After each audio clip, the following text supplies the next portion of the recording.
The road to motherhood for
Hi, what's up, everybody? It's been a long time. Can you hear me okay?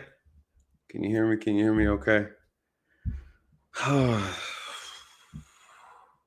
you hear me okay?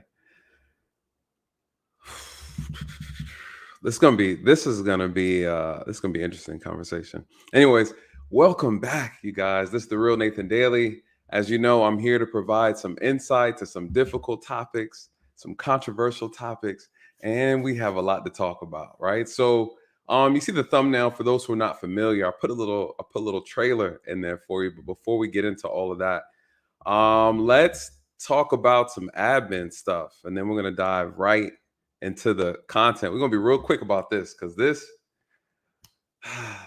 this type of stuff irritates me, and I'm gonna tell you why when we get into it. You guys, listen, if you haven't seen already, go and check out the merch. We got new merch for the channel. You guys have spoken it, and I have created.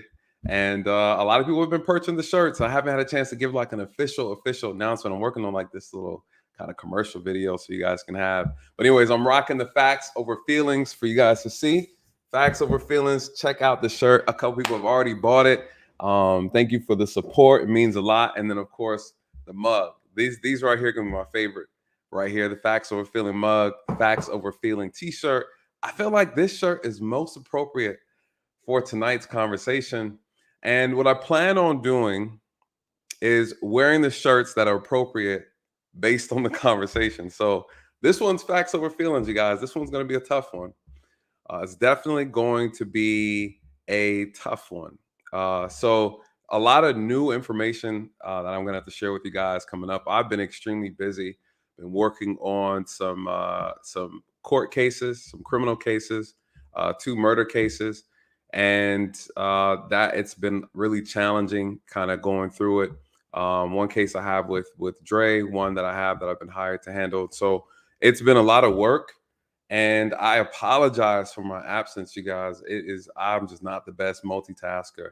I've been doing a lot of work outside of YouTube, and I've been seeing a little drama here and there in the topics, but this one caught my eye today, and I said, "This is the perfect time to jump back into the saddle and have a conversation."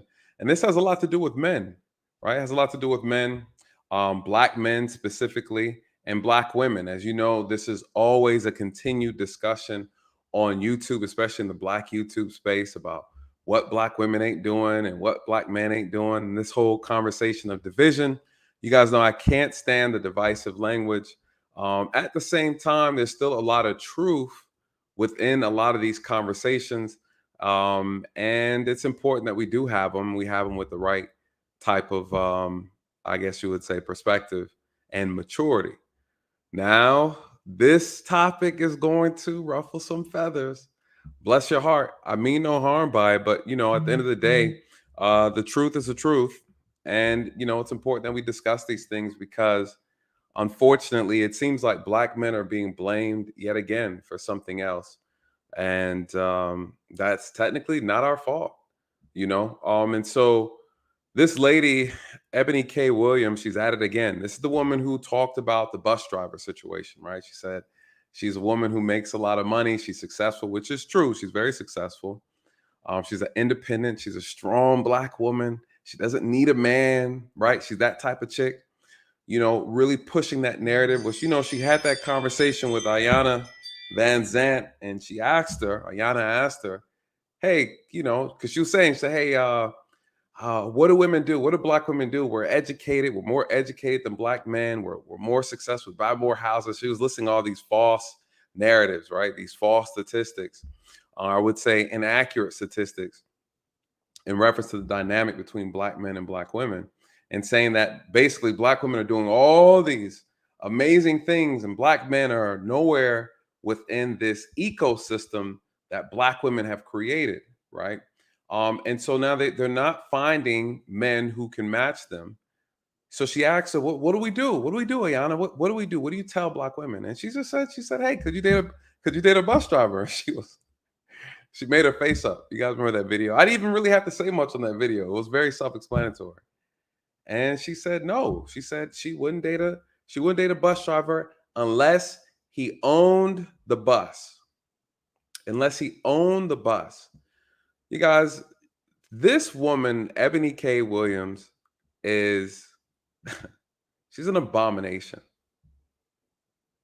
She is such a poor representation for Black women who are successful, Black women who want marriage, Black women who want children. I listened to this clip that she posted, and I noticed that she wants attention without the consequences. She cuts off all of the comment section, right? Like she cuts off the comment section on the video. Why? Because she knows that people are going to drag her for the comment and the statement that she made. It's like you want to go viral, right? You want all the benefits of going viral, but without all the backlash. So I think it's only a matter of time before people catch on to what she just said, and they come for her, right? Unfortunately, for those who don't know, there's a concerted effort to tear families apart, especially we're talking Black families. There's a concerted effort to keep us divided. And I think there's mascots like Eboni K Williams who is putting fuel into the fire, right? Why? Because it's profitable, right? Black division is profitable. Tearing Black families is profitable. Destroying American families is profitable. There's a wicked agenda that's taking place within this country, and it's been very proactive for several years. And it's destroying this country. It's destroying communities. And a lot of crime and poverty is associated, correlated with the destruction of families.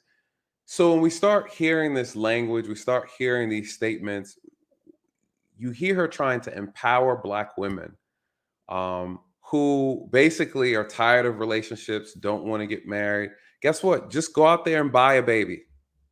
Correction, buy some sperm, right? Buy some sperm. What is she saying? That there's a sperm depot. There is a Sperm R Us for you. Not because of medical reasons. And let me just be clear, right? I'm not against that. I think the alternative for women who have difficulty getting pregnant, or there's circumstances that are unforeseen and you have options there in order to have children, I think it's a beautiful thing, right? So don't get me wrong with what I'm saying in this conversation.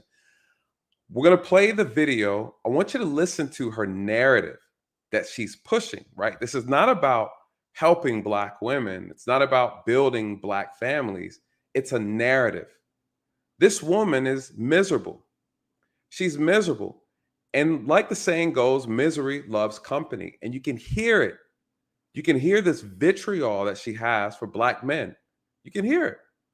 You know, and because her situation did not work out multiple times, not one time did she ever look within herself and say, you know what, I'm the problem. I'm the problem. The ability for a person to escape accountability so far, all the way to pregnancy, you can just avoid the basic requirements of building family. You just go around that. Why? Because you don't feel like changing. You don't feel like addressing the problem within self. No, it's everybody else's fault. It's everybody else's fault. It's every man is the problem, not her, not them, not she, not they, right? It's Black men. And what she's saying is, not only can they not find a real man to have a child with, they then cannot find Black sperm. There's not enough Black sperm for them to choose from. Now, it's Black men's fault again. Again. You know, there's a complaining now. You know, I have an issue with people who complain. I do. Her argument, and, you know, looking into the research, I didn't even know this was a thing, right? I didn't even know this was a thing.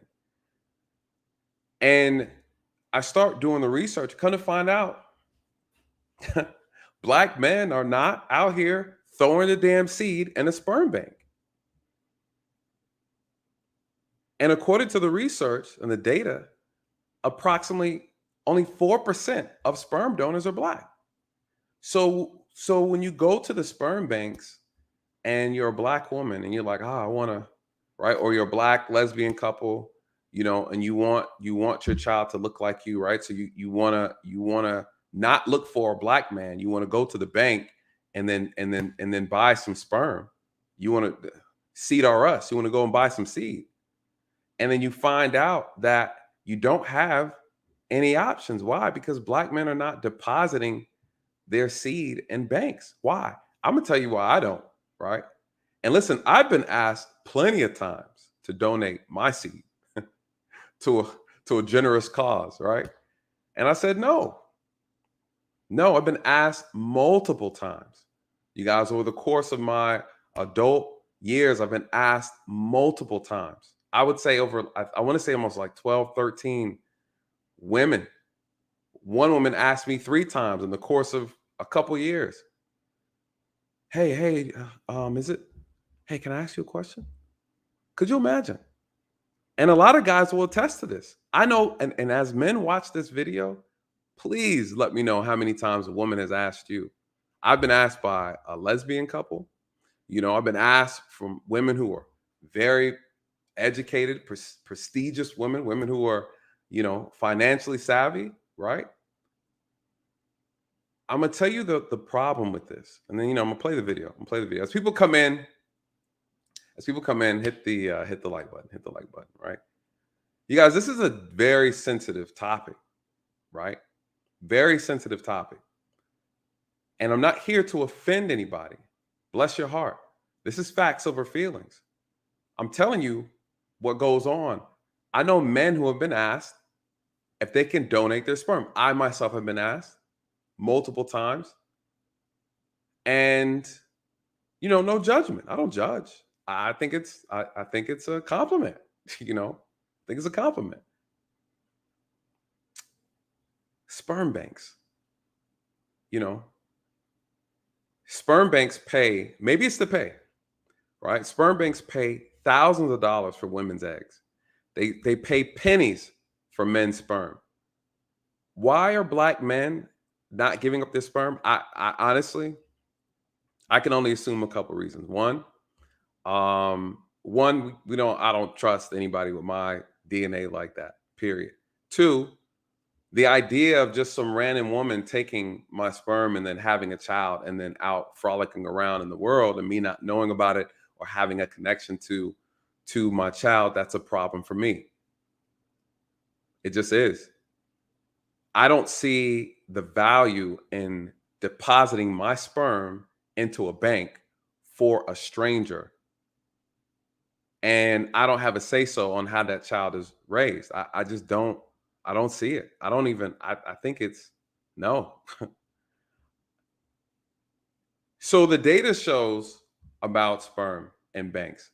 70% of the sperm donors and sperm banks are white men. Obviously, they got to be men.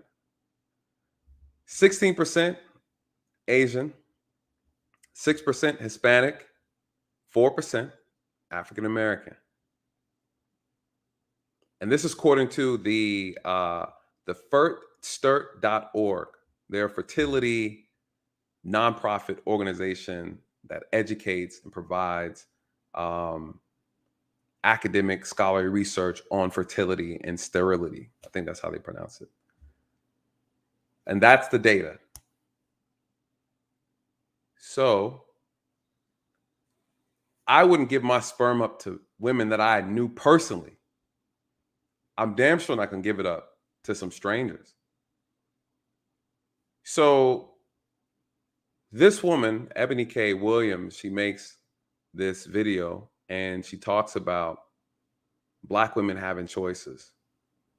Oh, Black women, we need to exercise our options and avoid relationships we don't want to be in. Already incentivizing and educating and instructing women to not work on themselves, never identifying why relationships aren't working out for you or you're not able to secure a husband or secure a partner. You just want to circumvent around that and go straight to the finish line. This lack of patience, this lack of discipline, the lack of actually addressing the internal things that need to be changed within self in order to get what you want. So Black sperm over Black men. We're good enough for the seed, but we're not good enough to lead. This is what this all comes down to.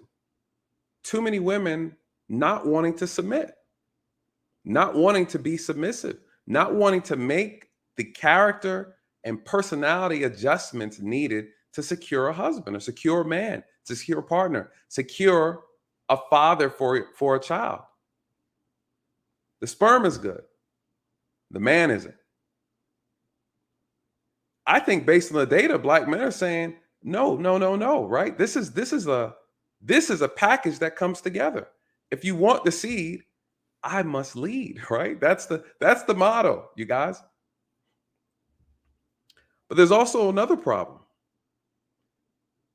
that this independent baby mama culture within Black community is out of control. It's out of control. A lot of the biggest issues, the root causes of our systemic issues within our community come from broken homes, however you want to label it, right? You can point blame all day long. The reality is these broken homes are creating problems. And so to take the initiative, right, to just on your own free will, come out here and you want to buy a baby. What does this look like in the future? Because let's just be real. When they did the study in reference to Who raises children better? It's men. Men raise children better than women. It's not to say that women are not valuable in child rearing. There's a certain age, though, where a child needs the father in order to establish a certain structure, discipline, and foundation of reality. Of reality. What we see now is a lot of women complaining about the men that they themselves has raised, right? That's the scary thing about this whole thing. The whole conundrum of this thing is that, let me say this. This video that she posted was beyond disrespectful. And it also speaks to the bigger problem, right? This gender divide amongst Black people. This waving and championing the idea of having children without men. So I applaud the Black men. Yeah, don't deposit a seed for the hard-headed women to then go and take advantage of because they simply don't want to do the work. A lot of them, and that's not all, but the majority don't want to do the work. You know what happened? You know, this is something that's very standard within the animal kingdom, right? It's called competition. Something that a lot of women are failing to realize and understand that is a big part of this thing. Competition, right? There's a thing where men had to compete for the best woman. In order to compete, you had to build yourself up a certain way. You had to be strong. You had to be a warrior. You had to show and prove that you had the skills, that you had the ability to endure pain, right? Overcome obstacles, right? You just didn't get great things because you decided you wanted it or you felt like you were deserving of it. You had to earn it. There was a point in time where women felt they had to earn a man, right? Meaning that you had to do some type of self-work in order to get the actual man that you wanted, the man or the top man, the best man, or however. That's been consistent all throughout the animal kingdom. It's consistent to this day, right? There's a thing called mating rituals, right? That animals do, a mating ritual. We do it as humans, right? We do it. We put on makeup. We put on smell good stuff. We dress nice. We have nice things. Why? To attract the other partner, the other person. Men are asking women to do self-work, emotional work, psychological work, physical work. All the work that men are asking women to do does not cost them anything, right? It doesn't cost you anything. The work that women ask of men to do costs men money, costs men time, costs men pain and suffering. Like men have to actually put in some work in order to meet some standards and some unrealistic standards that women hold over men. Men have to put in work. Everything that a woman asks of a man costs money, but everything a man asks of a woman costs her nothing. Costs her nothing. Hey, you know, I can speak from experience. Every woman I had issue with, it all came down to her personality. I know 2 women missed out on a ring simply because her personality wasn't together. And when you bring it to them, hey, you can just fix this right here. Can you fix? She doesn't want to do it. I know women who missed out on rings simply because they don't want to adjust their personality, their attitude. Some don't even want to cook, serve you a plate. Something is so simple. Men are so simple, ladies. We don't ask for much. Some women have missed out on rings simply because they can't keep their mouth shut. They don't know how to act in public. They don't know how to treat your family. I know women missed out on rings just simply because they didn't want to work. So then when I hear these conversations come out and I'm looking into this research in reference to sperm donors, and the women are complaining. They're mad that men aren't depositing large amounts of sperm in a bank for their lazy asses to go and get pregnant without putting any work of earning a man. Psh, oh my God. You guys, this is bad. This is real bad. And now they're forced to get white sperm simply because they don't want to cooperate with a man. If you want my seed, I must lead. It's that simple. It's that simple. There's no waiting at the finish line to get what you want, and you never ran the race. The women who run the race get the winner. That's the reality, ladies. That is the harsh reality. You got to work. You got to put in work. You can't buy your way into happiness. God didn't even set it up that way. You want to just bypass the process. There's a process to it. You know, there's a process. What would it look like? Right? Because she made a statement about this, and I'm gonna play it. I'm gonna play it. Maybe I need to play it. Maybe I need to play it. Yeah, let me just play. Let me play it because I'm gonna go off on a tangent. Because this woman's crazy. She's crazy, and it's hard to take her serious. But at the end of the day, there are a lot of women who feel like this. She represents the voice of a lot of Black women, and that's what's scary, right? So let's play this video. Let's break it down, and then I want to get your thoughts on it, because this is madness. This is madness at best. All right, here we go. Black women are availing ourselves to all of the options that our hard work and circumstances currently afford us. And that means that single motherhood by choice is going to be an option that more and more Black women consider and even exercise. So anybody that's in their feet. All right, let me just pause it right there.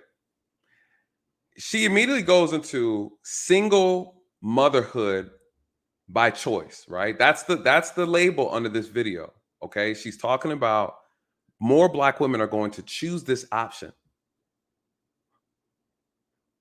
Newsflash. Too many Black women are already choosing this option. That's the problem. It can't get no more worse than this unless we're talking about 100%. Right now, at this moment, we have 70%, right? That's the going number, right? Quote unquote, 70%, roughly 70% of babies, black babies are being born out of wedlock, right? Now, granted, we know that there's some nuance in that data, right? As it relates to just because they're not married doesn't mean the father's not present. That's true. That's true. But when we talk about the power of a union, right? And I'm Christian. I know everybody's different. We all have different religions. We all look at things differently. There is value in a union, right? Period. We don't even, that's common sense. No need to even break that down. So just because there's active fathers, which I agree, and the fathers are present, it still doesn't trump a marriage, right? So let's just be real. It doesn't trump a marriage. So the reality is there are way too many Black women having children out of wedlock. They're not married. They're not in a committed partnership, union, however you want to label it, to where the child is being raised in a structured home, a home with a cohesive message and disciplined structure, right? There's a problem with this. What is she pushing? Single motherhood by choice. Single motherhood by choice is already happening. It's already taking place. Now, what is she saying?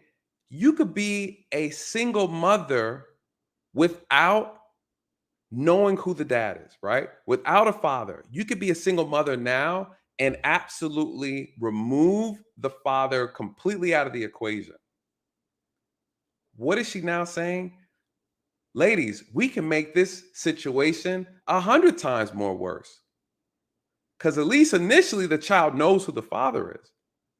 What she is promoting, you guys, is the idea that we just need the sperm.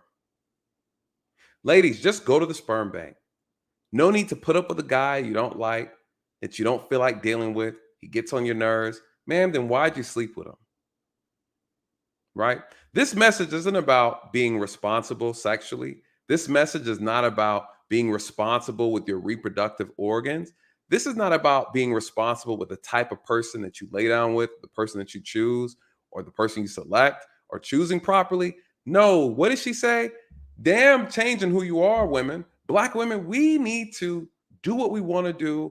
Let me go out here and look for the type of man I want via his sperm. Does anybody not see a problem with this? She is an abomination, you guys. She is an absolute abomination.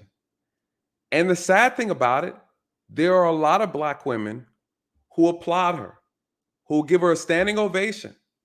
She is a cancer. Her ideology, her brokenness is a cancer to the Black community, to the Black family, to Black men. Ladies, be the opposite of this woman. Be the absolute opposite. Now, listen, she's not encouraging. This is not about women who are having health issues or, there's circumstances, there's life-changing events. This is not what this is about. This is not what this is about. This is about women who they want the sperm and not the man. Right? I've met plenty of gorgeous Black women, successful Black women, educated Black women who cannot secure a man. If the man can't lead, you don't get his seed. It's that simple. It's that simple. So instead of doing what's needed, instead of doing the work, the internal work to better yourself so you can be in union with someone, you say, shit, forget all that. I'll just go buy the damn sperm. I'd rather just go get the sperm than to act accordingly, to act like a wife, to act like a mother. I'd rather just go buy the sperm. Why? Why put in the work? Whew. Could you imagine? Could you imagine? Like, that's the mentality now? Who tells me anything? Who corrects me? Black women. Black women. Y'all, some of y'all are just above correction. Refuse to be held accountable. It's a Black man's fault. They are blaming Black men for not having enough sperm in sperm banks. That's where we're at. That's where we're at. Whew. Based on the data, Black women have no issue getting sperm out here in the street. They get it. They definitely get it. And they get it by multiple men. Even the data suggests that, which is also a problem, that unfortunately the reality is a lot of Black women are sharing the same guy. The same guy. You have one Black guy who is undesirable.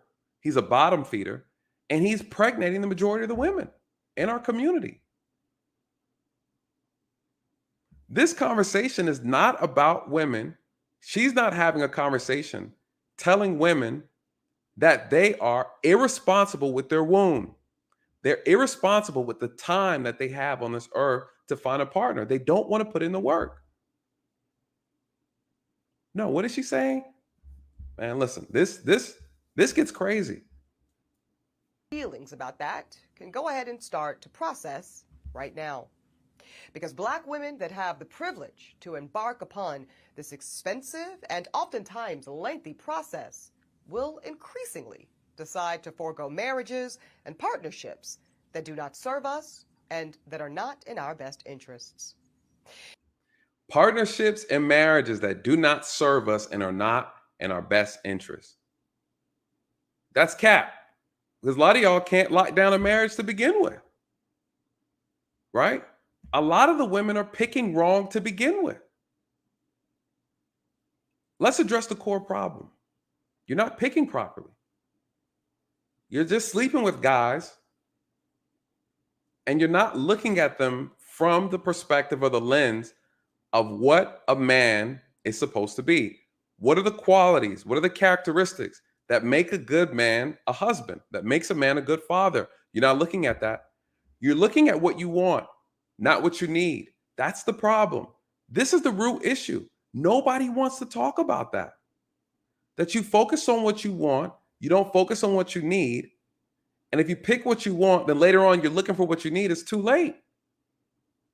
It's too late. And then now, because you made bad choices and because you gave your body away to people who were not deserving, you were reckless with your wound, you then turn around and say it's the man's fault. You know what I've heard on YouTube? I've heard women say, well, he tricked me. Well, he was this, he was that. And he just ask a little questions here, you ask a little questions there, and you find out that these guys have been throwing up more red flags than the Chinese New Year's parade. But you didn't want to listen. You didn't want to listen. Nick Cannons, the Futures, the NBA young boys are out here pillaging the wombs of Black women, and they allow it. They let it happen. They let it happen. These guys are like woodchucks, and they're just throwing their seed around all day, and women are catching it. Catching it. Knowing well that this man has been passing his seed around to the community. So come on now. What's the data say about that? What's the data say about it? 59% of Black women have children by multiple different fathers. 59%. Irresponsible. Irresponsible. Irresponsible. So what she's saying is, for the women who can afford it, let's not be fooled. This stuff's expensive. And I think the data is like, I think almost 30-40% are unsuccessful. Or I think only 30 or 40% are successful. Someone don't quote me on that. But from what I understand, it's not that easy. Right? It's not that easy. So let's continue.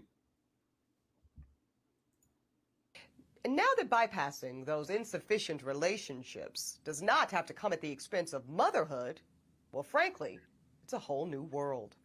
A world in which Black women are no longer subject to the desperation of being chose, because now we get to do the choosing.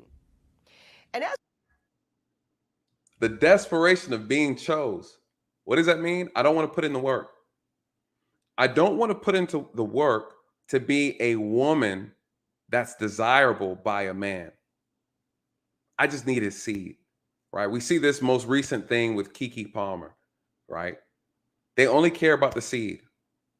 This is she's absolutely demonic, right? This woman's an abomination, you guys. What is she saying?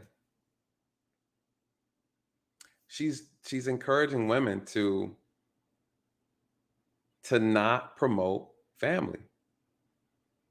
You guys, this is why we're in the problem that we have now in our community. This dysfunction. This is why we're here. This ain't nothing but the devil. This ain't nothing but the devil all day. You don't want to put in work.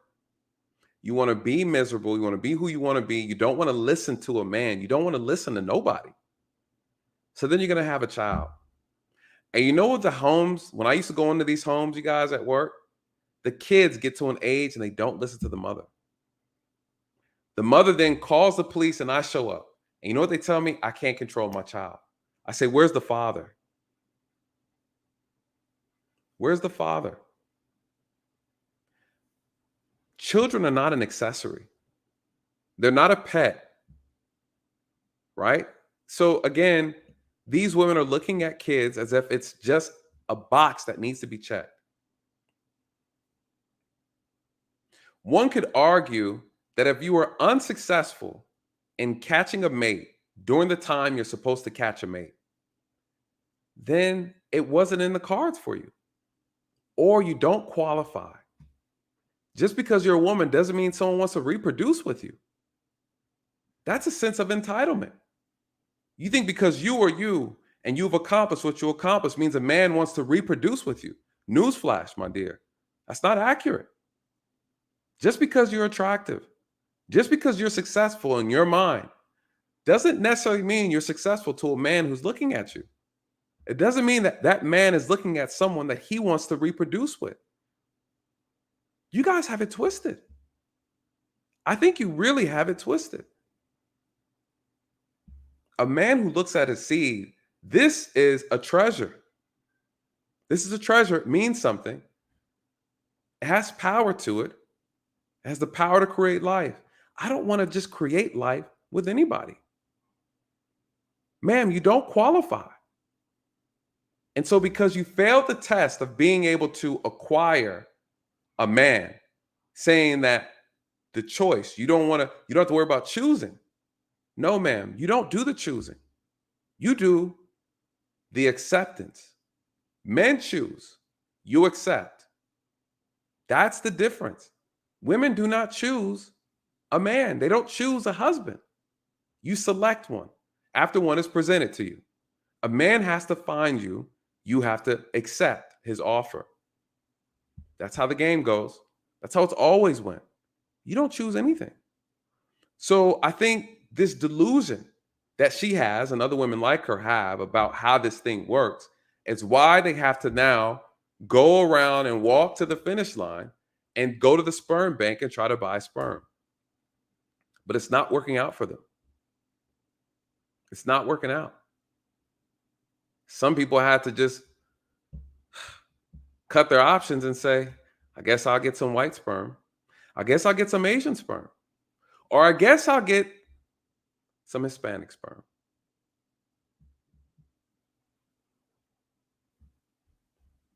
I don't know. Let me get into the super chats. Shout out to Shay B. Thank you so much for this amazing super chat. Thank you.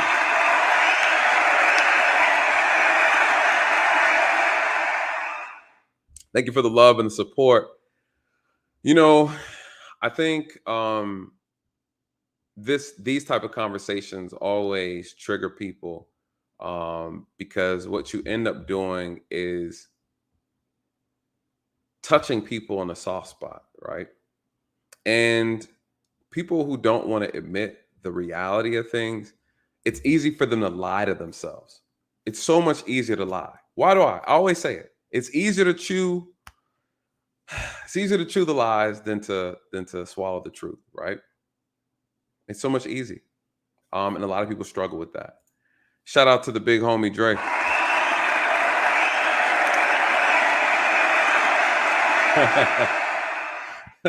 Shout out to Dre. Also, remember the channel. He says, unfortunately, today's daily word. Yes, we're going to call that a session when we have to get the preaching. The daily word is hard pill for some of y'all. Women, stop choosing bums, expecting them to be men. Whew.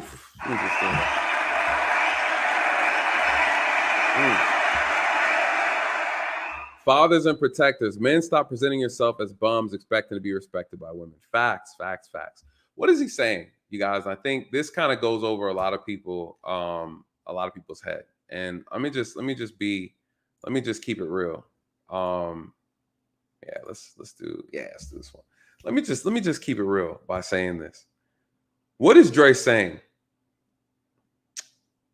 Women are picking bad. You know, you guys have a horrible track record of picking bad. You know, there are bad men out here who don't have good intentions. Anytime I ask a woman, I'm asking, we have these conversations. I ask them, you know, what did your mom tell you about sex? What did they tell you about men? What all that? And you hear the advice that women are getting, they're bad advice. And I get it. You know, this is why fathers, this is why brothers, why uncles are important. Get the advice from men that you trust. They will tell you. This conversation that goes around on YouTube, I've heard it a lot of different spaces about Black women not being protected. No, Black women are protected. It's Black women who don't listen are not protected. And that goes for women in general. If you don't listen, how can you be protected? If someone is giving you advice, if someone is telling you how to protect yourself or what you need to not do, and you choose to do what you want to do, and then you complain about the outcome, my thing to you is you didn't listen. Women who don't listen, how can you protect them? So again, I could tell you all that you need to do to avoid this problem that Eboni K Williams is bringing to light. But you're not going to follow those instructions. And therefore, there lies the problem. There lies the problem. Someone said, man milk without the man. Yeah, make it make sense. Why buy the cow, right? Why buy the cow? But the milk is not free because you still can't get the milk, right? The problem is, the issue is with what they're saying is they still don't have enough Black sperm to go around for women to take on this type of journey. You lose. You lose simply because you don't want to change. How stubborn. How stubborn. So again, this goes back to you might not qualify to be a mom, a wife, a mother, right? It's not in everybody's cards, you guys. Some people miss the moment. Unfortunately, some people have medical issues that they can't have children, so they adopt, right? They find other options. But if you're out here in the game and you're out here in the game when you're looking and you can't find, guys, this is still the animal kingdom. This is still an ecosystem. Things go when they work, right? There's winners and there's losers. Just because you're a woman and you think you have it all together doesn't mean you're going to win. Doesn't mean you're going to get married. Doesn't mean you're going to accomplish the things that you think you're going to accomplish. That's the reality. That's the reality of it. Stop lying to women. This is why we're having the problem today. As we choose, we do have to contend with the reality of a dismally small supply of Black sperm. Because most Black women on this journey, we want to create children that look like us and that look like our families, and that means we want Black sperm. And as we heard from Reese Brooks, it's the definition of slim pickings, and sometimes that means compromising on this aspect of your journey. Now, I am extremely fortunate that I was able to secure 2 vials of Black sperm from California Cryobank when I embarked on this part of my journey last fall. But I do know that I am an outlier. So what is she saying? She's telling women, listen, I secured 2 vials of a Black man's sperm. Someone said Pookie sperm's always available. Yeah. And that's why they're having an issue. When I was doing research on this, they looked into it, and a lot of the women who are looking through these sperm donors are not happy with the selection. You know why? They're like, oh, these guys, I can't find a guy who's educated. Because apparently when you're being a sperm donor, what you end up doing is you're writing, you got to take a picture of yourself. You give your history into your medical history, family history. Obviously, they take your blood, do all that stuff. And then you're also talking about your hobbies. You talk about what you're good at, what you're talented in. You put down your height. You put down your weight. You put down how much money you're making, what your educational background is. So what's happening from the research I did, a lot of Black women are like, oh, well, this sperm isn't educated. This sperm is only 5'5". This sperm isn't 6 foot. This sperm is not athletic. This sperm is a nerd. This sperm is this and this. So then even the 4%, what is it? Is it 4%? Even the 4% of Black sperm that's available, Black women are still picky. Still picky. One lady even said that the sperm wasn't Black enough, right? She was concerned about the skin tone of the Black sperm. So even when you lose the game, you're still trying to be picky, right? This is the problem. You can't make this up, right? You're still You're still creating the same problem that you created in real life that prevented you from having a real connection with a real man, with a real person, all the way down to the smallest atom, the nucleus. You're complaining about the mitochondria. Ah, I don't know about this sperm, the tail a little short. I don't know about this sperm. He might not swim that good. He look a little. It's like, damn, woman. Damn. Damn. You over here bashing the sperm, right? So again, is it the sperm or is it you? Is it black men or is it you? The complaint is that not a black men are putting it, like it's our fault for not putting sperm in the sperm bank. No, go out there in the field and go earn a man. That's what you need to go do. Go out there, hustle like the women who see. And here's the thing: there are not enough educated men. I'm an educated man. My sperm is not in the sperm bank. Why? Because I'm not an idiot. Not only do I not trust the process, I don't trust the women taking. Listen, my sperm is golden. So with that being said, let's look at the bigger picture. A lot of our best and our brightest men have the women that they want. They didn't choose you. I'm sorry, sis. You didn't get picked.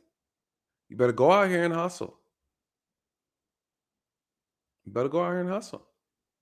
If not, there's plenty of white sperm to go around. Plenty of white sperm. Which there's nothing wrong with that. There's nothing wrong with that. But beggars can't be choosers, right? Let's see what this lady got to say. So I've got 2 concrete tips for single black women who think this may be an option, either now or maybe later. Don't take tips from this woman. Number 1, please check out Reproductive Village. It's a new black-owned cryobank, and it's designed to help with this shortage of black sperm. It's set to open its doors in D.C. later this year, and it will also have drop-off locations in Atlanta and Houston, Texas. All right. So now we're getting to the meats and potatoes of this. Someone paid her to promote this, right? So now this whole idea of these reproductive companies that are black owned, right, quote unquote, they are somehow supposed to convince black men to give their sperm away. That some of the 4 top leading sperm banks have not been able to do. Newsflash, you guys, it's not going to happen. It's not going to happen. Black men, hold on to your sperm. Unless you yourself are administering it personally, do not give your sperm away at all. At all. And I have some interesting data to show you that our sperm is in high demand around the world, right? It's not just an American problem. This is a global issue. Black men are not putting, why? Because we have pride in our damn sperm. It's our seed, right? Our seed, you have the soil. And the men are saying, I don't like your soil. I don't think your soil is appropriate for my seed. And I'm not giving it to you. That's what's happening. If you would change the conditions of your soil, maybe I might give you the seed. I might just plant the seed. I might. Black man, hold on to your seed. As you should. As you absolutely should. Don't be like these white men throwing 70% of their sperm in a bank. Right? Don't do it, you guys. Don't do it. Hold your ground. Right? If you want my seed, I must lead. If you're not going to be submissive, take a walk. Take a walk, right? There's levels to this. Bless your heart, ladies. If you didn't win the race, sorry for you. I'm sorry for you. All right, here we go. Let's hear what you got to say. And number 2, be proactive. I say go ahead and start looking right now for desirable black sperm. You register with all 4 of the big cryobanks, and this includes California Cryobank, which I used, Seattle Sperm Bank, Fairfax Cryobank, and Zytex. Then you can scan the current options for black sperm. And if you see some sperm that you like, I suggest go ahead and buying at least 2 vials right now, even if you do not intend to use them anytime. Are you kidding me? Do you guys hear this? It's like a damn infomercial. This is a problem. Do you hear what she's saying? This is scary to me. This is like an infomercial. You would have thought that black men we're going extinct, right? Like we're not existent. Like we're not here, right? There's not that much many black women of black men. We are here, you guys. There's a lot of black men present. We're still here. She's talking as if we are dying out, as if we're no longer available, as if we don't produce sperm on our own. She's talking as if we're not present. You guys, this is crazy. This is where propaganda comes from. She's talking, hey, black women, if you find some good quality black sperm, you better buy two, because you never know what'll happen. We can't find black men. What the hell is she, an Amazon? What is this? Is this what is Sperm R Us? We just don't have black men available? No. You don't want to listen to black men. You don't want to get on black men's page. You want to be your own person. No, ma'am, there's no sperm for you here. There's no sperm for you here. Right? Sperm donor? What? Like I told you, I had over like 12 women ask me for sperm. No, ma'am, you need to go out there and hustle and earn the respect of a man. Earn his sperm. How about that? Operation Earn Sperm. Black women. That's what we need to, that's going to be the title of the next video. Operation Earn Sperm. You go to the sperm bank link for some black sperm, I'm going to say earn it. Earn it. What can you do?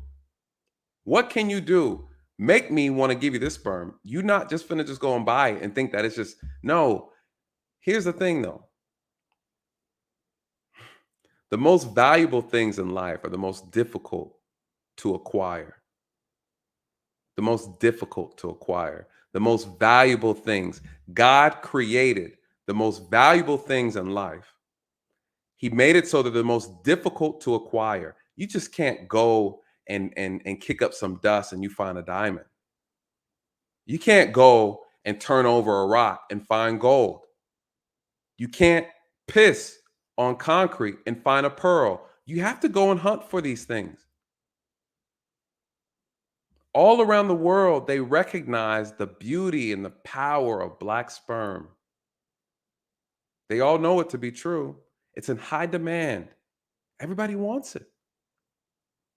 Everybody appreciates it but you. But let me tell you,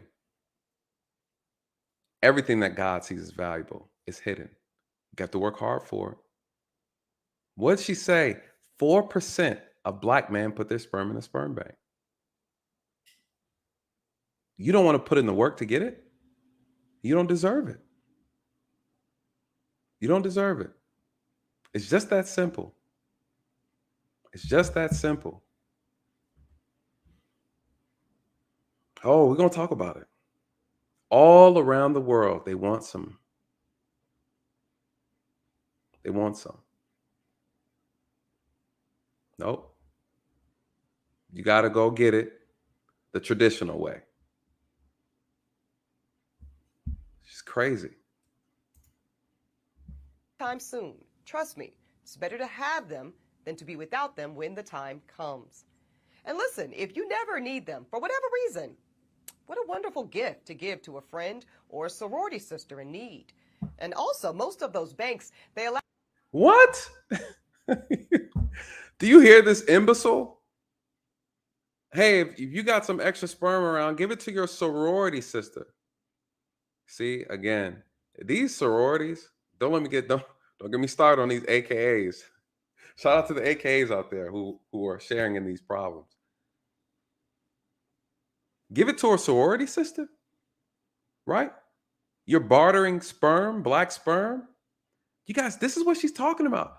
This is embarrassing. Not just to black women, but to black people, black men. This is embarrassing.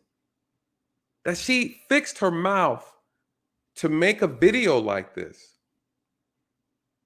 And let her tell it, you guys, she promotes black unity and black success. No, ma'am, absolutely not. You're an imbecile. And all of your inflated sense of ego and success, at the end of the day, the reality is black men don't want you. And it's a hard pill to swallow. So much to the point where you had to go and buy sperm because you couldn't earn it. Jesus Christ. Oof. It would pain me to look in the mirror and have to swallow that reality. I can't believe she said that. Hold on to the sperm. Maybe your girlfriend might want it. I just can't, for the life of me, I just can't. Hey, hey sis, I got some sperm left over from last year. You wanna, he's pretty handsome. I like him. Let me show you a picture of him and show you his skill. Let me show you his resume. Here's the turkey baster. Go ahead and just, all you got to do is, and lean back, lean back and shoot it back, right? And there you go. And give it a couple weeks, and next you know, cuckoo shoot, right? You got a black baby coming out. Is this what we have reduced ourselves to? Where we talk about passing on purchased sperm? Whew, Lord. Is this where we are? Is this where we are? We're educating, encouraging black women who don't want to make the necessary adjustments in order to secure a relationship, secure a marriage, so that they can properly and have a healthy relationship and have a healthy child.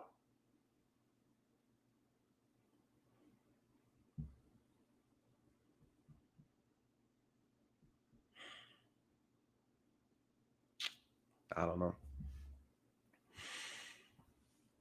know. Maybe it's me. Allow you to resell the sperm back to the bank itself. Listen, I know that many are going to question or even indict the decision that I and many other black women are making to become single mothers by choice. But I, like the women you heard from today, go by the creed of no regrets. I have, and many black women have, too much love, too many resources, and too rich of a community not to share these gifts with children of our own. Children that will one day, no doubt, enrich and contribute. This woman's evil. Like, even when you look at her, like, her face just bleeds demonic, right? It's so hard to like take her seriously without recognizing there's an agenda behind this language. Something about her is just, outside of her being narcissistic, it's nefarious in nature. It's sinister. Absolute sinister. A complete affront against God. Listen how she talks, you guys. She's talking about the resources of a woman, not giving up her resources. Ma'am, this has nothing to do. This is not even about the child. You know what this is about? This is about a selfish woman. This has nothing to do with raising kids. This has nothing to do with raising children. This has everything to do with a selfish woman, egotistical woman. The child is nothing more than a placeholder for her insecurities, validation, a reflection of what she could not become.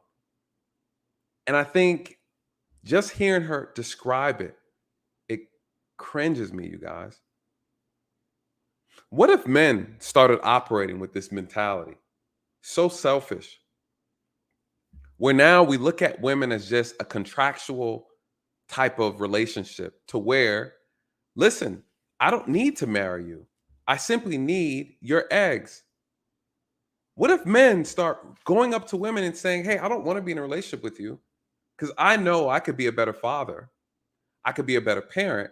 I just need you to get pregnant, sign over all the rights of the child, right, on this contract, and you can disappear from my life and the child's life, and I'll raise a child on my own.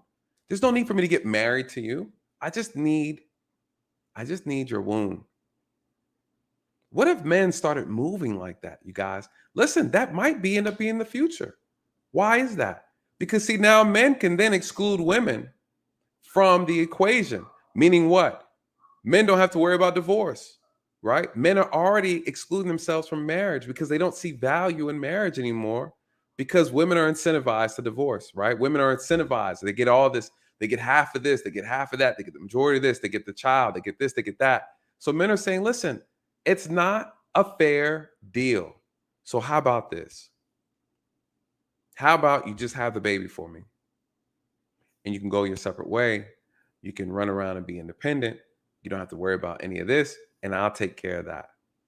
Men don't have to worry about child support because they're taking care of the child anyways. They don't have to worry about dealing with a woman who doesn't want to be a wife anyways, or and just go on with it. What if that's a new move? What if that's a new move? Where we're no longer valuing family. Family doesn't matter.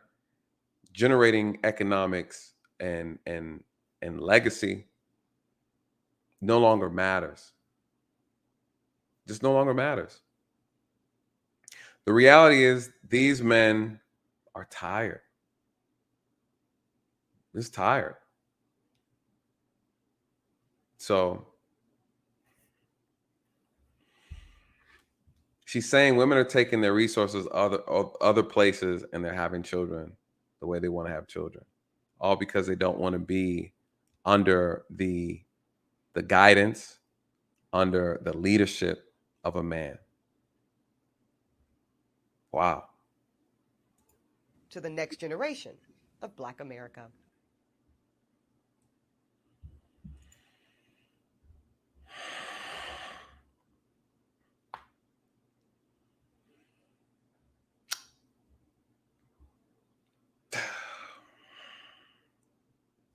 I don't know.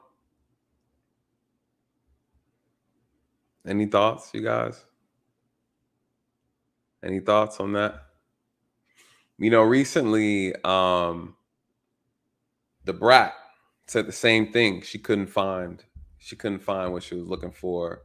Her and her girlfriend, you know, got pregnant, but they struggled looking for a baby too, a Black baby.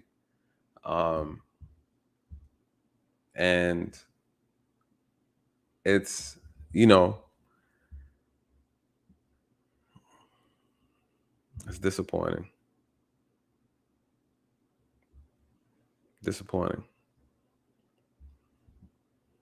I don't know. There's a video of the Brat, but I want to play this news clip so we can kind of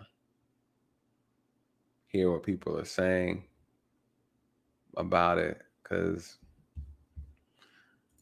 jeez, let them tell it. Let me see. Where is it at? Where is it at?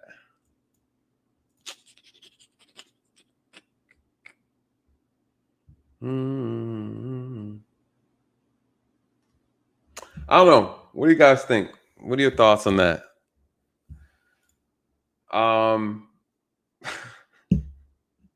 It's hard to take this stuff seriously.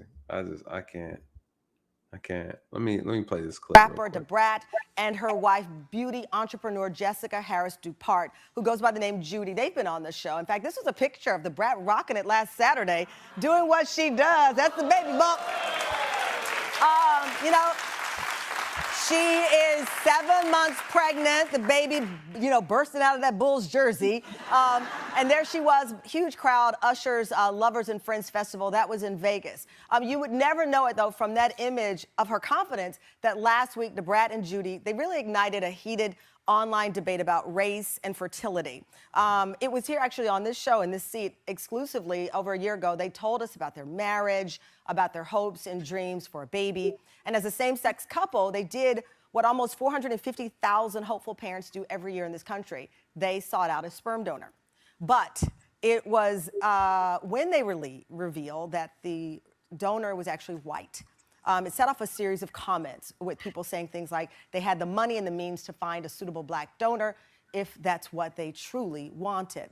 Devastated by some of those comments, Judy, already a mother of 3 children, by the way, 3 Black children, took to Instagram to respond. It's early in the morning, but you know what? I see all of the headlines. In the first episode of Brat Loves Judy, we are in search of Black donors. So a question was asked around that because you saw in real time us trying to find a Black donor and you saw the difficulties. There are difficulties. There's a lot of facts in the world that people, I feel like, really don't know or are ignorant to. And that's that Black men make up 5% or less of the sperm donation pool. Then even with that, once you put in your genetic testing, you'll be lucky to find one, if any. I'm a carrier of 4 different things. 4. If we chose somebody that had the same thing, our child would most likely have it. And they're severe. All right, so let me pause right there and explain to you what she means by that. Even going through the search of looking for a donor, a sperm donor that's a Black man, because they want to have Black babies. Well, you still have to consider health issues, right? So you might go across sperm and maybe that donor might have cancer in the family. They might have some type of maybe sickle cell a trait or some other, I can't think of any other trait that might be present within the child or within that DNA. So then as a person who's trying to match, you don't want to have I don't know the genetic terms for it, but you don't want to have a recessive trait and that person has a dominant trait, and then you come together, then that child ends up being born with a particular illness or like a blood illness or something like that to that degree. I don't know the exact names, but so basically she's saying she has 4 different types of medical traits in her blood, right? And she doesn't want, when she's searching for different categories, she has to make sure that one of those 4 don't line up in the child, because the child can come out with particular health problems, right? And so that's a real harsh reality. And I thought that was interesting that she said that, but that's another thing that people aren't considering, along with the low number of available sperm that Black men are putting out there. You still then have to fish through them and make sure that you're actually a good match, right? Genetically. And so another obstacle, you know what I mean? Like, there is no shortcut around this. And I think that's the problem. God did not create this to be a shortcut, for it to be an easy process, right? You know, and this type of, the way they're expressing it, and I'm gonna play this news clip, because I think this news clip does a really good job of breaking it down about how women really feel about this problem, right? Like, they're really angry, like they're frustrated that Black men are not, you know, putting sperm in a bank for them, right? So no, right? Like, it's crazy, the entitlement behind this. But anyway, let me play a little bit of this, and then we're gonna switch into the news clip, because I definitely want you to hear this from this news article. Well, today, Brat and Judy are here with the Tan fam. I invited them to come on to talk about what the story is behind the headlines. It's a very personal daytime experience. Please welcome, for the first ever interview.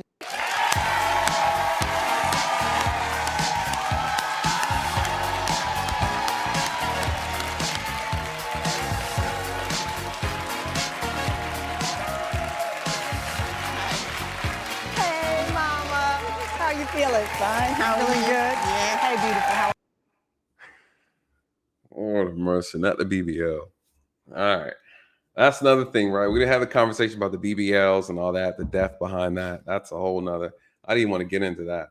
But, you know, power to you, sisters, if you can survive through the surgery, right? That's another thing we got to talk about, our image, man. And I'm not going to go there this one. I was expecting you to come out with your half top. No. You're a little more demure today. How are you feeling? I feel good. I'm sleepy a lot. I sleep all the time, and yeah, I'm short of breath. You're short of breath? Yeah. I know that you did an interview with People magazine right after you announced that you'd conceived and it was successful, and you said something to the effect of, you never thought motherhood was in the cards for you. Yeah, I didn't. I think because I didn't get pregnant in my younger years that it just wasn't in the cards for me. You know, when you young, you're not supposed to get pregnant. Those times when you like messing around and stuff, you're like, oh my God, I'm gonna get kicked out the house. And you pray for your cycle to come.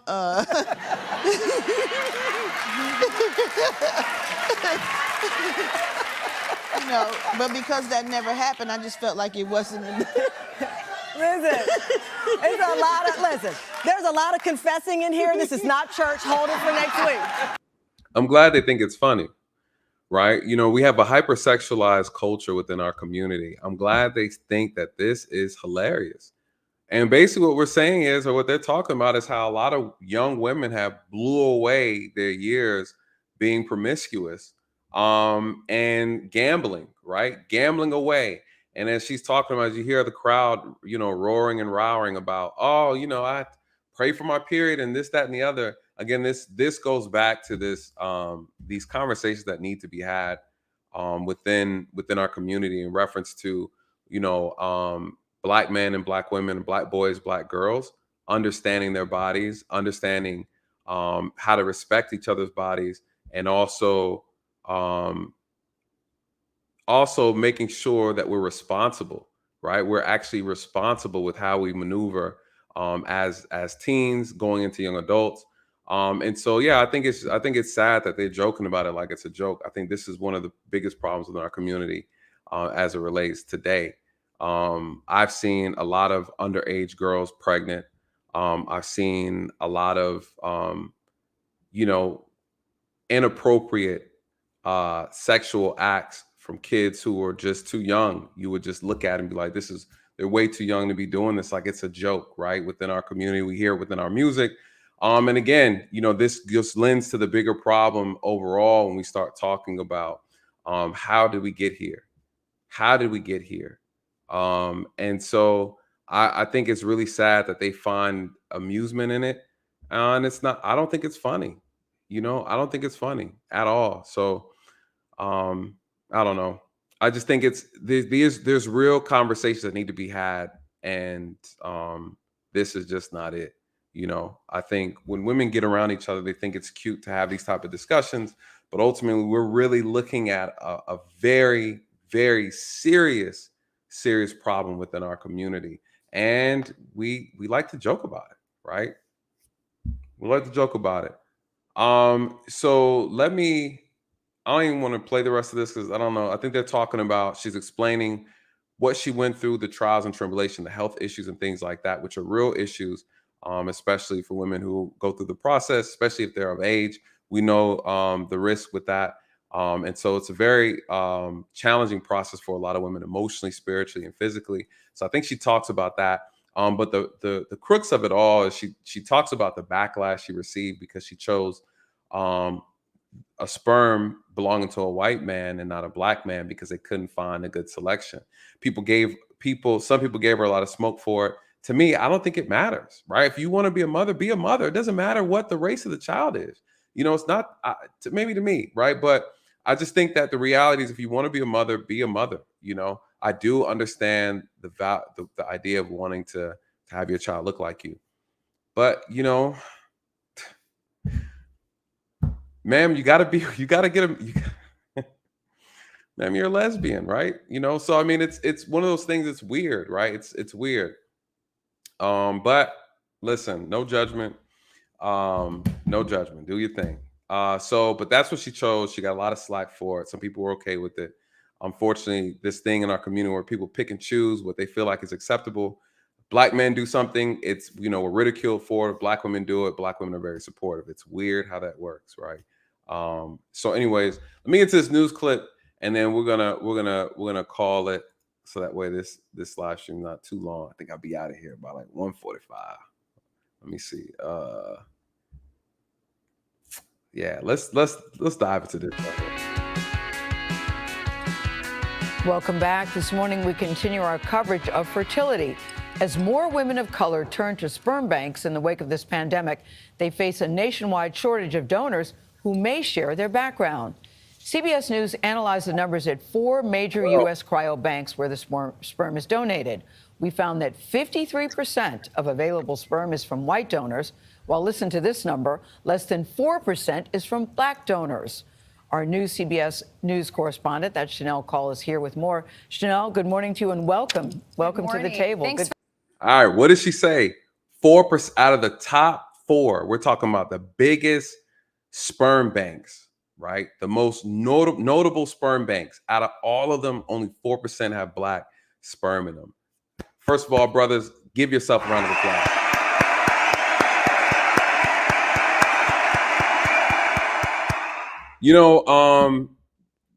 Brothers, give yourself a round of applause for that. Keep your seed to your damn self. Do not go out here putting your seed in nobody's bank. Please don't. Stay firm, stay strong, stay alive, right? So again, if she wants your seed, you must lead. That is the name of the game, right? That's the name of the game. You don't get to just walk around and just take some stuff you didn't earn. All right, it doesn't work. It doesn't work like that, sis. All right, you're gonna have to work for it. You got to work for it. So, anyways, this is how men lead. We lead with action, right? And again, at the end of the day, this is all the acts of the enemy. Shout out to Malik. He's absolutely right. They want to accuse black men of why they are not getting the outcomes that they want, and they never look within self to identify what it is that they're doing wrong. And let's not get it twisted. There are a lot of black women who don't have this problem. They don't have this problem. They had no problems finding a man. They had no problems finding a husband, right? They had no problem submitting, right? So again, let's not get it twisted.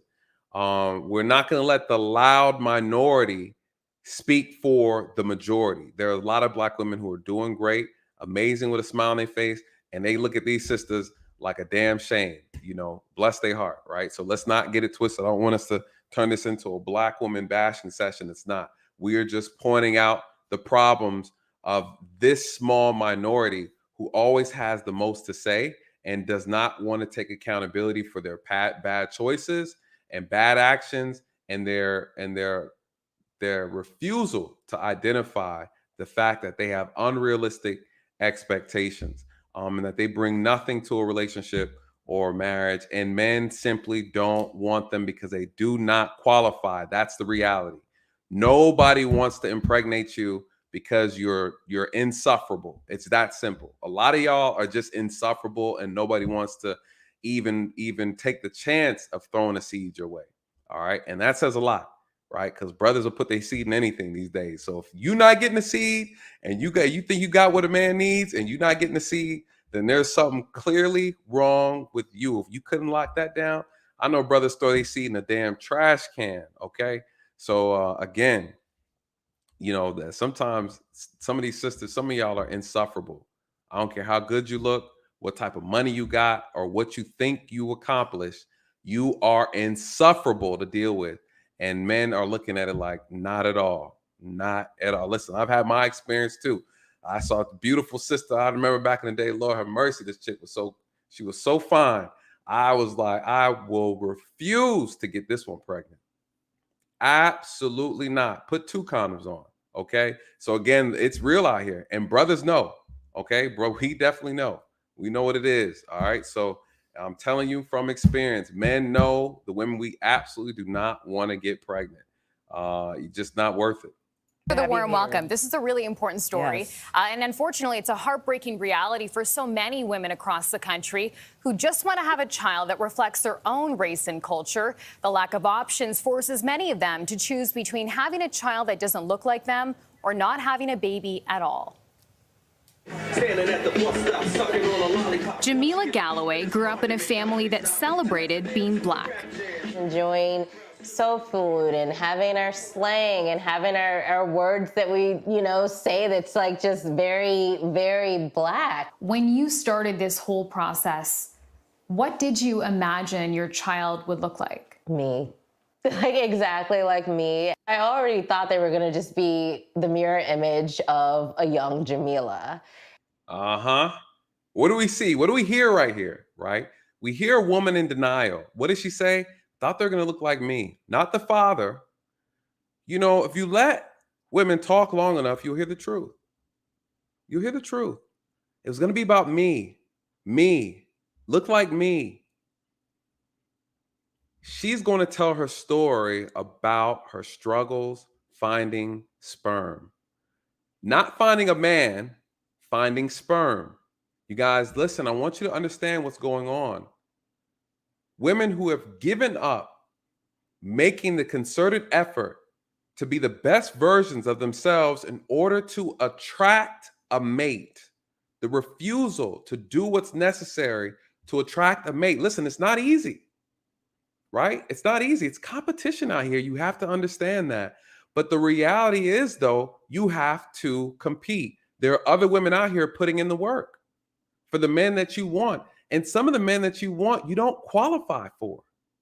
And that's okay, right? It's okay. You can get a guy that's average. There's nothing wrong with an average guy. Hell, I'm an average guy with above average qualities. I'm an average guy with above average qualities, but even I know my place in this world of competition, right? I know that I'm in high demand. My sperm is like an element that's not found on the periodic table, you guys. It's quality, right? I'm aware of that. Why do I know that? Because I know what's out here. I know what's out here. If you want my child, you got to work for it. You absolutely have to work for it. Okay? So listen, this is the thing. I'm not the only man who thinks like that. The majority of black men think like that. Even the black men who aren't worth having children with don't give their sperm away like that. Could you imagine? There are black men out here who aren't worth a damn and still wouldn't give you free sperm. So listen, the data doesn't lie. The data doesn't lie. So at the end of the day, we value where we're putting our seed at. Because obviously the 4% that you're looking at in the sperm bank, you're not excited about. And I don't blame you. Any black man throwing their seed in the bank is a man who doesn't have pride over his seed. A man who was down on hard times because they're only giving about $300 for some sperm. Could you imagine? You want my sperm, I need $500,000, boo. Because my sperm, my seed, is guaranteed to breed a king. Out of these right here, a king is going to come forth. A man with passion, a man with charisma, a man that's handsome, chocolate, powerful, blessed, protected, guided, coming from a family, right? So again, this is valuable. It's absolutely valuable. Men go to great lengths not to lend their seed in the wrong place. What did Drake do, you guys? He put hot sauce in a condom and threw the bag in the trash can. And what the girl do? She went back and she dumped the condom upside down inside of her vagina to try to get pregnant. And she burned herself with hot sauce. You guys, that's the power of a man who knows what he's walking around with. And you think that you should just go and buy some. Well, you're going to get what you pay for. You're going to get sperm that's worth $300. What kind of child are you going to birth from that? That's why there's only 4% in there. The lowest, the smallest, the most insignificant of us are throwing our seeds in banks for money. 70% of white men are putting their sperm in bank. I would argue that them 70% ain't worth a damn either. Ain't worth a damn either. Because men of value, men of quality, there's only one way you're getting this bad boy. Right? Only one way you're getting it. You paying for mine. I need $500,000 for mine. Mine come with a lifelong positive trajectory, investments. I mean, it's quality over here. Priceless. You're talking priceless. Let's hear what this sister got to say. She's already saying she imagined having a child who looks like her. Already thinking from an independent mindset. Nothing about building a family, nothing about having a father, nothing about a child being raised by a father. No, this is, you guys, a lot of this is rooted in selfishness. And that included being 100% Black. Now, at 40 and single, Galloway is using a sperm donor to get pregnant. But when she filtered the search for donors of her own race, the number of options went from hundreds to a handful. It literally felt like you were on a hunt. It almost felt like I was having a bit of my decision taken away from me. Your decision taken away from you. Do you hear what she's saying? I want you guys to hear what she's saying. She felt like her decision. It's not your decision. That's the problem. You have no control, and the only control you have over this thing is you making the change you need to make so that you can attract the man that you want to have. And here's the kicker. I assure you there are plenty of men who came in her presence, you guys. I assure you there were plenty of options that she had. I absolutely guarantee you that she had plenty of options.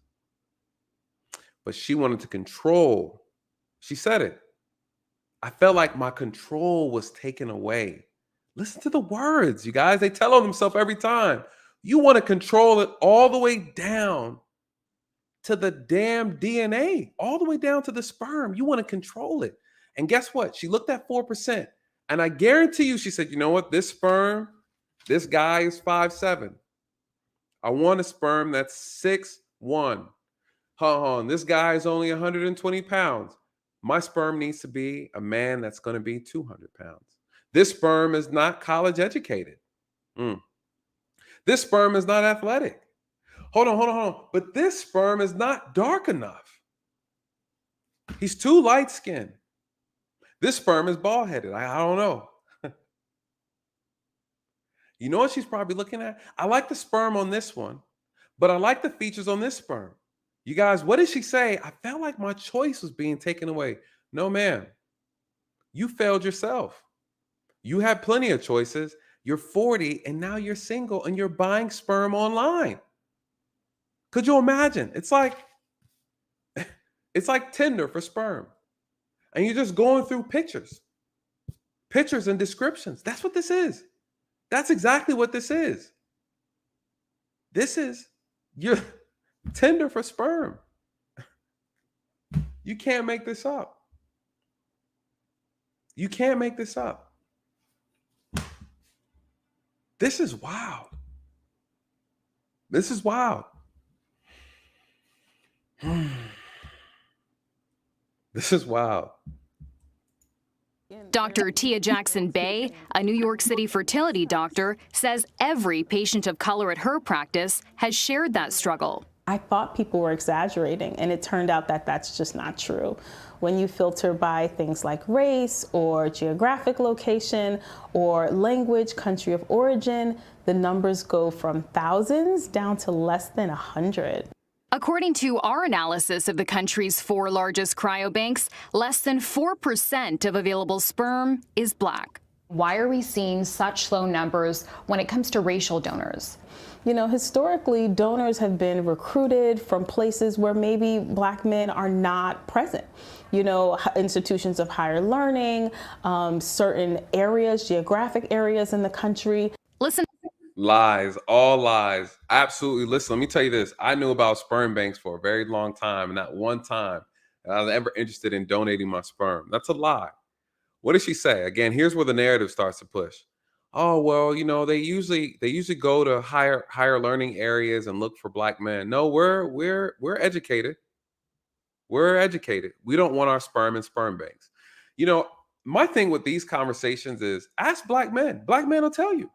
We will tell you. In this comment section, I want the Black men to start telling women the truth. Tell them we that's not where we want our sperm. We're very educated, so educated to the point we know better than to put our damn sperm in a sperm bank. So it's interesting how I can't stand to hear women try to tell men what men are actually thinking and what men actually want. What men want is for you to get on code, get on page, to listen and to follow the lead. Oh, you don't want to do that. Okay, well, deuces, right? And then what ends up happening is now you're not willing to make the necessary changes, and you go to the sperm bank and find out ain't no sperm there for you. No black sperm.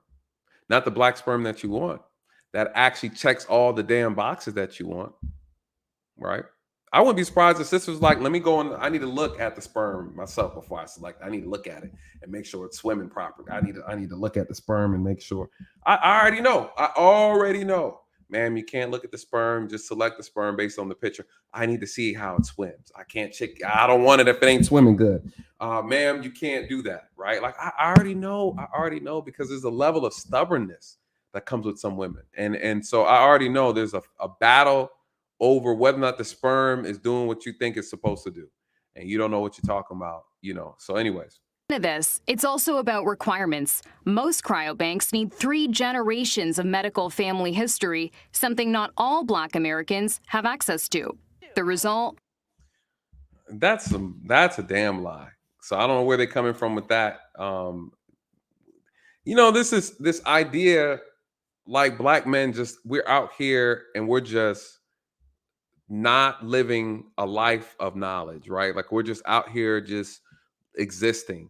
You know, it's so sad to hear women and people talk about Black men like we're just idiots. Like we just don't know shit about nothing. We just out here. It's annoying, right? It's annoying. That's the reason why I cover these type of things, because we got to put some respect on Black men's name. We definitely got to put some respect on Black men's name. That's false. Right? That's so false. So what they're saying is the reason why Black men are not putting their sperm in sperm banks or they're not qualified is because they don't know their family history, medical history. That's a lie, right? That's a lie. Maybe the ones who are coming in to give their sperm probably don't know nothing. But I assure you, again, and let's not get it twisted, there's a lot of educated and successful Black men who know what's going on, and we don't have a problem knowing our family history and health history. All right. So that's a lie. So let's go ahead and nip that in the bud. Many Black women across the country, like Angela Stepancic, eventually give up on finding Black donors altogether. It was overwhelming. The drought was overwhelming. Stepancic, who describes herself as half Black and half Croatian, welcomed a multiracial baby girl last year with her wife. I'm used to creating relationships and ensuring that relationships are. See, and this is why I don't want to give my sperm into the bank, because someone like this woman right here will end up with it. No, ma'am. Absolutely not. Absolutely not. You can't get the sperm. Absolutely not. And she's talking about a drought. This is not supposed to be a thing, right? Like, I think the confusion is that we believe that this is supposed to be normal, right? Like we're just supposed to be, no, what you are operating in, ma'am, is not normal, right? And it's not traditional. And it's about family, and it's about men and women coming together to have children. We are not supposed to put our sperm in a facility to facilitate your lifestyle choices. It doesn't work that way. If you don't want to have a child through the traditional methods of finding a Black man who matches whatever you feel like you deserve in order to have a family, then you end up not having a Black child, right? Like it's just that simple. Or you can find someone else to get sperm from or whatever and have the child you want to have. But ma'am, we are not here to facilitate your lifestyle. I'm sorry. All right. This is giving me slave vibes where Black men are just here to just shoot sperm in a cup for your reproductive desires, right? That's not how it works. All right, that's not how it works. We're not breeders. We're not here to breed your fantasy child. Like, what the hell? Like, this is the thing. Women talk about being treated like a piece of meat, right? My sperm is not here to validate your existence because you don't want to be with a man. You want to be with a woman. Bless your heart, sis. Do your thing. Well, then don't complain that you can't get Black sperm. All right, it's just that simple. I don't understand what the problem is. Jesus Christ, these people are crazy. And they don't understand how sick they sound. They sound sick. Like this sounds really sick. Like something out of a damn movie, like Handmaid's Tales or something. It's giving me sick vibes. Like this is psychologically, I can't believe we're debating over why there's not enough Black male sperm for you to have to do what the hell you want to do with it. Like, I'm sorry, I'm a human being. I'm sorry. Are black men supposed to be sitting up against some udders, getting yoked out of our testicles for your pleasure? I'm confused. I'm confused. I'm really confused, you guys. This whole thing blew me out the water. Like, this is some sort of a sperm farm, right?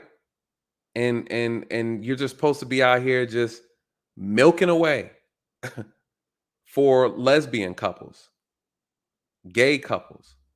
No, I'm sorry. Now, brothers, we got to watch. We got to make sure we're not getting kidnapped out here and getting our sperm taken out. Because there's such a shortage, a drought of black male sperm. We got to start watching our back out here. Start having quality brothers wind up missing, tied up to some post, sitting around and getting yanked off all day. Oh man, I can't give no more, man. You over here filling up vials so they can sell on the black market. A drought. This woman said there's a drought. Man, what the hell are you talking about? This is not supposed to be a thing, right? It's not supposed to be a thing. Jesus Christ. This is crazy. Stable despite what difference may be. And so I have no concern about raising my daughter as a beautiful black woman in America. I wonder if there were non-negotiables, if being black was a non-negotiable when you started the process, and at some point you realized it is a concession you must make in order to have a baby. Yes. Yeah, it absolutely was. At the start, you imagine you always want your child to look just like you, right? To be like you or browner, right, for us.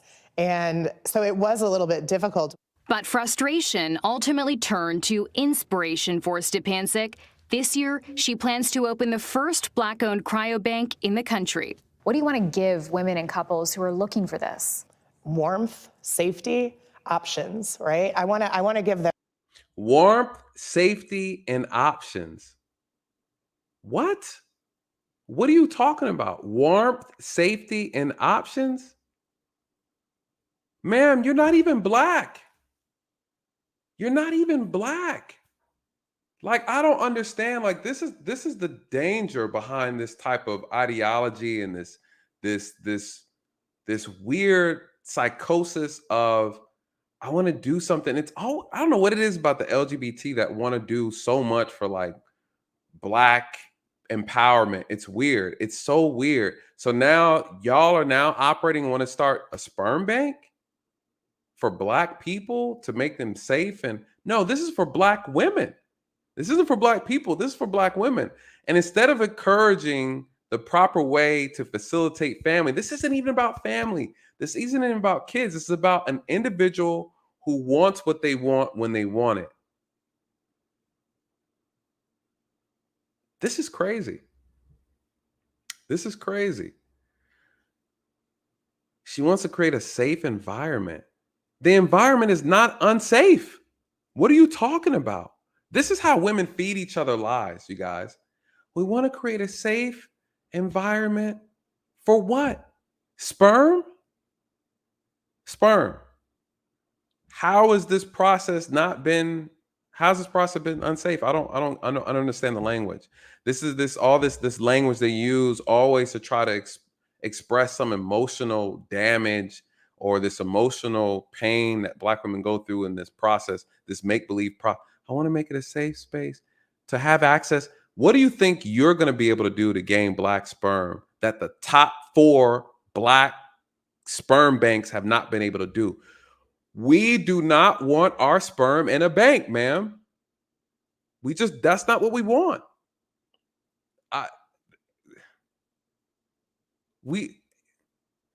A lot of black men will tell you, we don't want our kids being born in same-sex households. Like, some men have pride over their seed. And I'm not against everybody do what they want to do. All right.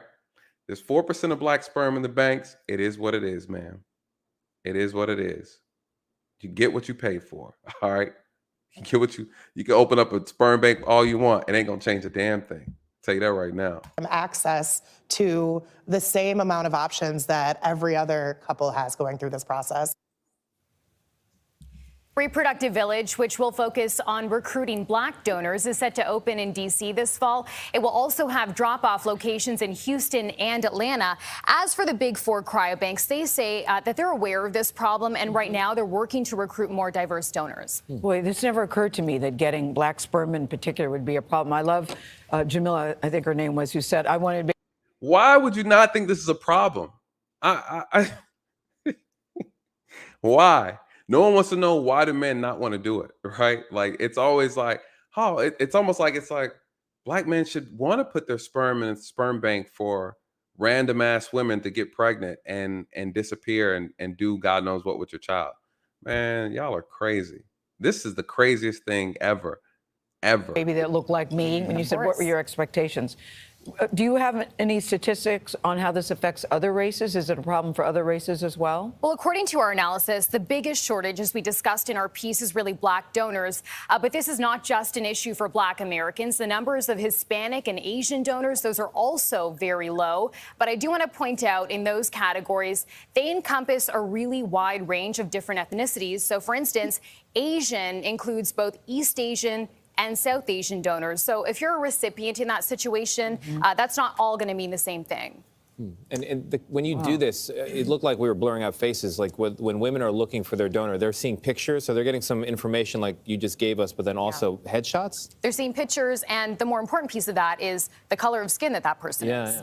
So they're finding all of that out. But the problem is, as you mentioned, Gail, a lot of these women don't know this is an issue until they start searching. Yeah, I'm sure these Big Four are hearing this and saying, wow, we're not serving these customers. Now we've got competition opening up in D.C. We're going to get on it. Well, it's a great business plan. And I did reach out to, the Big Four cryobanks. A lot of them are saying they've known this is an issue for a long time now. The problem is when these places opened years and years ago, the phenotype that many women were looking for at the time was white, tall, blonde, blue eyes, educated.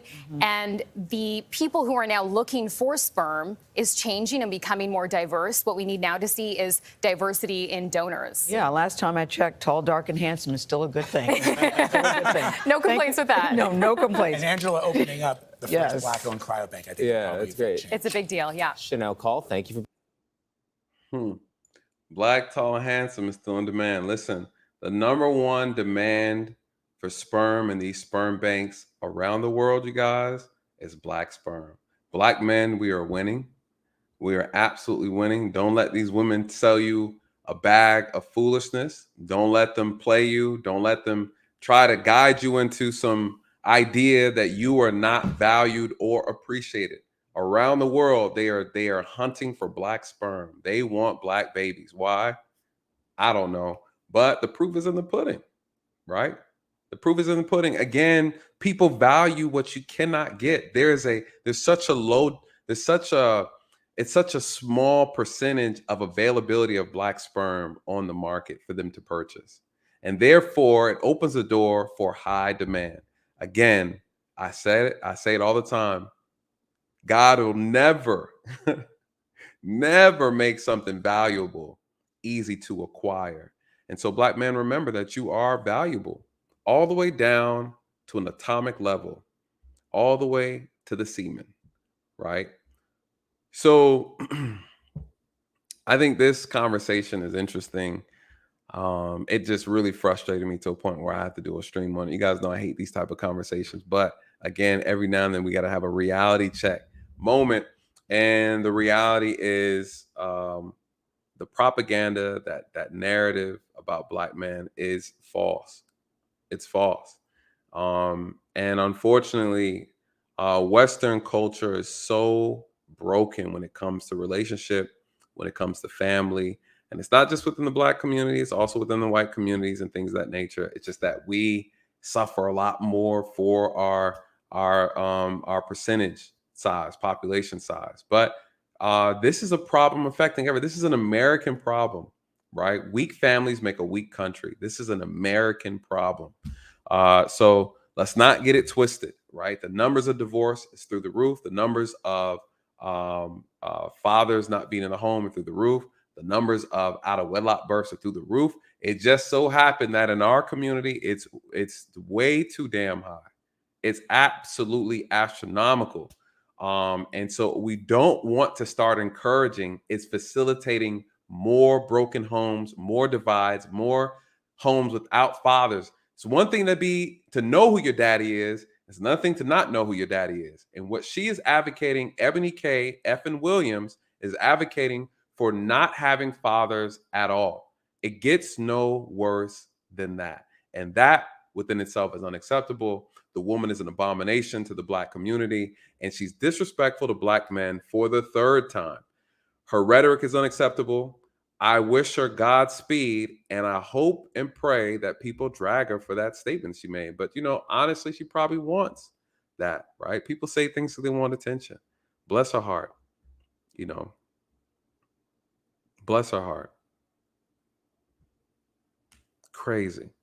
Absolute madness. And what people don't realize is men, we adapt and we overcome. And what women do not want to see happen are men overcoming and adapting this foolishness that they're putting out. I'm telling you now, you guys, we will overcome, and you're not going to like it. I assure you, you're not going to like it. And it's going to be so bad that I think it's going to ultimately end up resetting this whole dating market as it relates to things. Men are going to find a way. I think men are already finding a way around it, but they are going to find a way to where it's going to work out in our favor and not in women's favor. And as soon as society starts to shift in a negative direction where the world gets a little bit more difficult, I think that then women who have this issue will start realizing the true value of men. And the boys who think they're men are also then are going to either have to rise to the occasion or they're going to die out. You guys, the world is not a pretty place. And though it looks pretty, it's not pretty at all. And we have created a lot of safety nets to create this entitlement that we see from Black women, the entitlement we see from Black men, right? And when that safety net is removed, you're going to have a lot of people, unfortunately, die out and die off. And you're not going to want to reproduce with someone who doesn't have the ability to survive and does not have skills that allows them to survive, right? This is human nature, you guys. And once we stop trying to coddle each other, you're going to start seeing people change their attitude. You're going to start seeing women choose and pick men based off the need for survival. Money has nothing to do with it. Material things has nothing to do with it. You're going to start picking men for survival purposes. And to be honest, this should be the most serious, the most important decision you have to make in your life as a woman. And even as a man, is picking a partner. Because if you pick wrong, you're out of here, right? You're out of here. And that's just the reality of life. If you don't pick properly, you're doomed, right? And that's what needs to be taught within our community. If you pick the wrong man, you're dead, right? More ways than one, right? So again, that leads men to look at things the same way. If you don't rise to the occasion, if you don't build the skill set to survive, you're dead, man. And men know this. We know this already. I know this. If I don't maintain, if I don't do X, Y, Z, then I'm wiped out, you guys. And so you continue to then breed excellence, right? That's the whole idea. You can't afford to not do that. So if women look at men from the mentality and the mindset of survival, I'm picking a man who I know I can survive and build with, then you guys are changing the whole dynamic. The reality is, women, you cannot live without men, right? In an entitled society, it looks good right now. It looks good right now, but I assure you, I absolutely assure you, if you're not careful, you're going to breed weakness within your bloodline. And men are not going to pair with you because there's no value in it. And ladies, I'll lead you with this, that if you are not a man's peace, you are his prison. And he's not going to want to build with you. It's just that simple, right? You can skate around. You can tell yourself what you want to tell yourself about why you're not getting the man you want. Right. You can say all the men are gay, all the Black men are gay, the Black men are short, the Black men aren't educated, they're not bossed up, they're not making money. Fine, whatever allows you to sleep at night. But I assure you, one thing's for sure, those men that you want are not at the sperm bank either. Cuckoo cuckoo. And when you find out, it's too late. It's absolutely too late. Some of y'all are average, and that's okay. There's a lot of average men out here. Some of y'all need to date the bus driver because he's still a good man who has the qualities of a man, the qualities that will make a man help you survive through turbulent times. Some of us are just picking wrong, and men are doing the same thing. You cannot be a modern man trying to get a traditional woman, right? And then complain when you can't tame this abomination, right? It goes the same way. So you're picking wrong and then complaining about what you chose. You chose that. You can't complain. You got a crazy baby mama. Well, you knew she was crazy when you put the seed in her. You knew. We know, you guys. We know. So we got to stop lying to ourselves. Women, you need to stop lying to yourselves, and you need to listen. Men, we need to stop lying to ourselves. We listen. We like, but that thing, whoo. Yeah, okay. All right. At the end of the day, you guys, we just got to do better. Got to do better. So anyways, let me know your thoughts. You guys, thank you for hanging with me tonight, having this conversation. I saw it and I was just, I was hot. I said, well, you know what? This is a good day to come on back and do a stream. Let me just go ahead and jump in this one. So I don't know, a lot said. Again, facts over feelings. Check out the merch. Go and support. Check out the merch. Welcome to the channel for those who are new for the first time. Thank you for joining us. Thank you for all those who super chatted. I appreciate you guys as always. Shout out to my members, and then shout out to my moderators. You guys are always on point. Thank you for my day ones. You guys, we are on our way up to 20K subscribers. So if you're new to the channel, hook your boy up, hit the subscribe button, check out the content, check out the merch, and let me know your thoughts. And I'm curious to know what you guys think in the comment section. By all means, please, I love reading the comments. Curious to know what you guys think. And I want to say that's it. That's it. No, I may have hurt some feelings tonight. Might have triggered a little bit. It's okay. It's okay. Sometimes these things hurt. But pain is only weakness leaving the body, right? So embrace it. Embrace it, acknowledge it, and let's do better, right? I want to see us have more healthy conversations, less divisiveness, but then also speaking truth. Sometimes, again, the truth is just necessary, right? And again, like always, we do facts over feelings, you guys. And with that, let these truths find you where the lies have left you. Good night and God bless.